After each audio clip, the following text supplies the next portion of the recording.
she helped us get Oliver through, and everything was just so, like, you didn't have to explain anything to anybody. Yeah, She already knew. It was really helpful. Oh. So.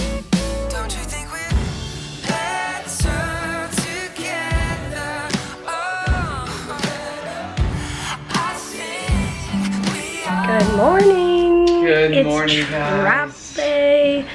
We have just finished cleaning up the apartment we've been staying in. Again, one last look of my favorite closet in the whole world. I think it's gorgeous. And I don't know, did we actually do a little tour or not?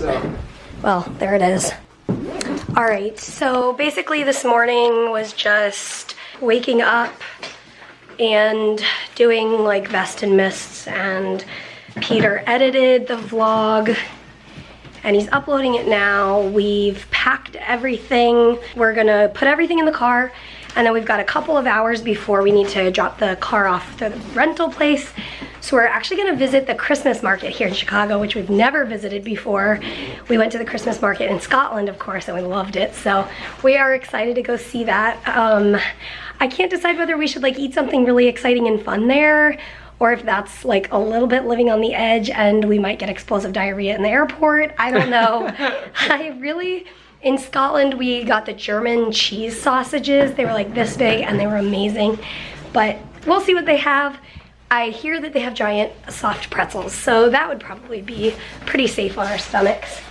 Oliver is exhausted from our week in the city, and we're just thankful, so thankful. Our friend said it best when he said that we have been revisiting, how do you say, revisiting seasons of faithfulness, meaning as we walk through all of these memories from years past, it reminds us of God's faithfulness, and that's exactly true. So we're very thankful for all the memories we were able to remember and relive and make new ones. And that vlog that he just put up or edited was so fun. It's if you missed yesterday's vlog, you can actually see our proposal. We relived it yesterday, so. And when I was watching the video that he just edited, I realized I did it again. 8.5 years later, I went down the wrong aisle. I had lined, you can watch in the video, I lined the aisle with roses. Like there were multiple aisles in the church, and I lined one of them and she took a shortcut. Which is exactly what I did. And I didn't mean to do it. I actually thought I was gonna do it right this time. But I didn't do the right path. But. And I clearly was just so excited to get to him at the front that I just took the fastest route. Beelined it. I don't know if you guys saw our last travel vlog 8 days ago, but it was our first time flying with oxygen during the flight for giving my lungs a little bit of help. Anyway, so I charged this little sucker last night. It's the portable oxygen concentrator. I charged it last night so that it's ready for today's flight. And I'm gonna go and run this to the car. Okay. And we're ready to get on the road today. It has been just an amazing trip. So thankful for it. All right, we just stopped by our college so that we could upload the vlog. Check. And we had somehow perfect timing. One of my professors was walking by as we were like driving up, and I like rolled down the window and yelled out the window like, "Hey, Dr. Sauer!" And he turned around, and I jumped out of the car and ran up, and we just stood and talked for a long time, and it was so sweet. And Mary and I were just now, as we were driving away, we were talking about how like he was one of the ones that shaped who we are and how we think about CF, and yes, so neat. You guys have heard me tell the story about how in that first semester of college, one of my professors was like, "How's school going? How's life? How's taking care of yourself?" And he was like, "You've got to take care of yourself. Like, this is the body that was entrusted to you, and this is your responsibility." And he was so caring and kind and true, and that was when I kind of realized, no, I can't fit everything in, like homework and class and social life and sleep and CF care, but CF care needs to be first. and then everything else will fall into place where it fits. He saw Mary and I jumped out of the car and we stood there on the corner and talked, and he goes, I just talked to a student yesterday and told them about you and used you as an example of finding joy when life isn't full of joy. And so that. And he asked Peter, he goes, is she, what did he say? Is she just as cheerful as she used to be? Has she been as cheerful? Like, is she always like this? And Peter was like, oh yeah. Yep. So anyway, that was just such a, I'm just really thankful for that, because that was one of the professors I really was hoping to see, but we didn't end up seeing him. And just an unexpected blessing. Such a huge, amazing. Do you see what I see? Do you see what I see? It doesn't look too awesome right now, but there's the market. So what's the plan? We just look for somewhere to park. Okay. This feels so much like Scott. I know. We're here Look, at pretzel place. Christkindl Market. There's the pretzel place. Look, they have schnitzel and potato pancake house. Lots of just Christmassy trinkets from different countries. Like this is Black Forest, Germany. Oh, remember we wanted a cuckoo clock? Yes. They were so expensive. They are so expensive here. So anyways, this is so fun. It's bringing back, we'll have to link a couple of Christmas market in Scotland vlogs that you guys can watch. But we should get something to eat. Yeah, oh, I'm feeling like store closing stress. Because we have to get to the airport soon, but all right, we're gonna keep looking around. When we were at the Edinburgh Christmas market, we fell in love with the raclette cheese station. And I guess it's a must at a Christmas market, I don't know. Because they have it here, and that's what we're starting with. Can you see my breath?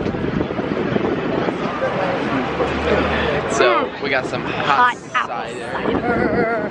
No toppings, thank you. So it melts there under the hot thing, and then the melted cheese goes on the baguette. So delicious. Wow, it looks way brighter out than it is in real life. But one last BH, as in better hurry. And then we will be at the airport. We had a lot of traffic, but we're gonna make it, and our flight was delayed anyway, so it all worked out. I think, I mean, it's still gotta happen. We still gotta get there, but we'll get there. Right where we began, at the rental car place. It reminds me of, you know, revisiting the college we went to. It's like, there's a first time you arrive, and then there's a last time you leave, and a lot happens in between, whether it's years or days or hours or whatever, and you have to just soak up the minutes that you have. And oh wait, it has spiky things. It's for if it pushes them down. It's so you can't go out that way. Anyway, learn what you can from your time here, and that's that.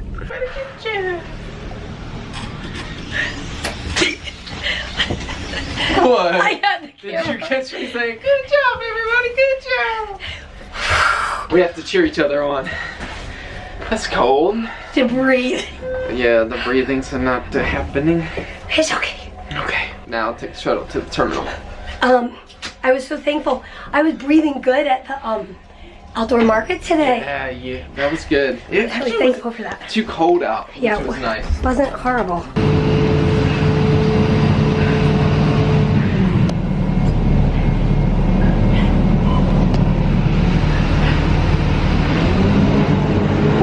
On the bus. All right, we are just getting all set. We've got everything we need. You tell them about our TSA Cares. Oh, this is awkward because there's a lot of people. I'll tell you about it later. Right, on the plane we go. Let's go back to Boston. Actually, we fly to Providence.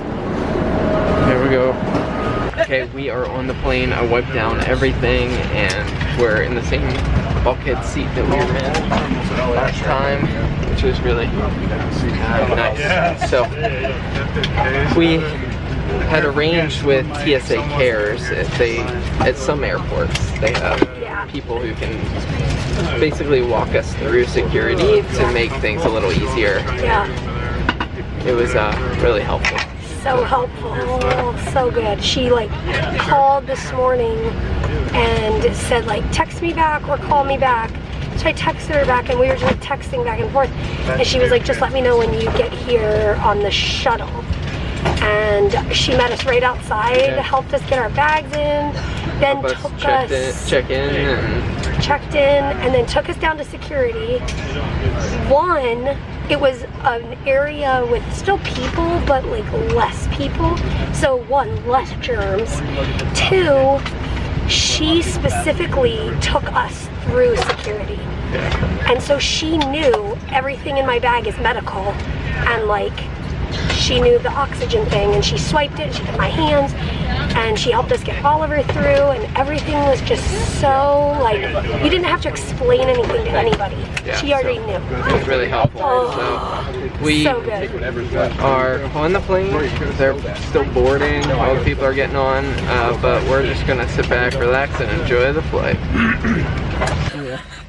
Okay, we just got back to our car. We have a tip for you guys. Yes, it's called a thief. I think it's called a thief protection plan, and it's really simple. So if you want to make sure your car doesn't get broken into while you're gone, you place a biohazard bag in the window. With a sputum cup. Yes, it's actually an empty sputum cup, but nobody needs to know that. So I just put that in the window and voila.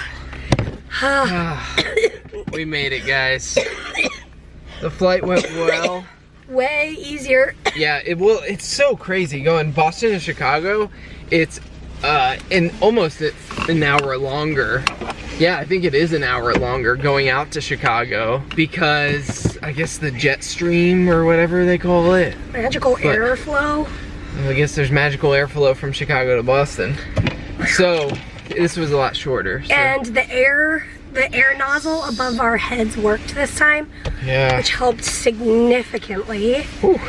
But shorter flight. Whew. Yeah. Way better.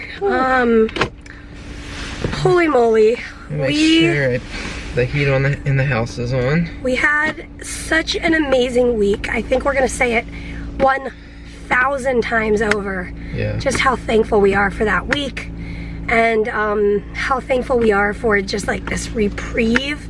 That's the best way that's the word that keeps coming to my head. Like, it's a reprieve in my health. Yeah.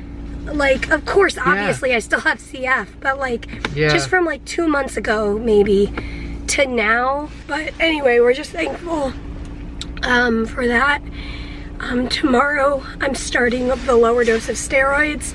The plan was to only be on this dose for a month, but we extended it just a little bit because of this trip. So we'll be tapering down to kind of gradually take Mary off of the steroids, but I'm curious how my body will respond.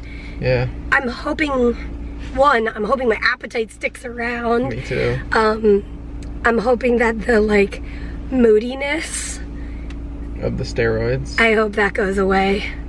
I hope my blood sugar goes back to what it usually does. I feel like you haven't felt to me like you've been too moody the last few days, but today I didn't say it out loud, but I was feeling a little steroidy. Oh, when we were packing? Yes. Yeah, I noticed that. Ah, I thought I was hiding it.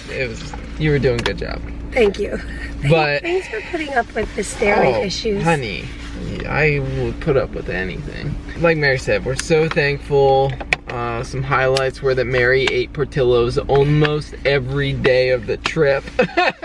No, but really just, it was so refreshing to see friends and professors, and a lot of them were really affirming and encouraging of just where Mary and I are at and what we're doing in life. And yeah, I mean, our lives are so kind of atypical, I guess. And so sometimes we get caught up in this, like, we're just doing the everyday. We're doing what we gotta do. Making another video on the internet, doing health stuff, doing church stuff, all the the daily grind. And I think everybody gets in that. Like, and sometimes when you step out of that daily grind and and I think for me, like meeting with people from the past and just like you were saying, seasons of God's faithfulness, like revisiting those. And anyways, it was just really refreshing for us. Well, we're gonna get home and we're gonna say, as always, we will see you tomorrow. Good night. And good night to the Ollie boy. Good night, everybody. We're exhausted from traveling, but we're gonna go home and go run and run. Thanks for coming on this adventure.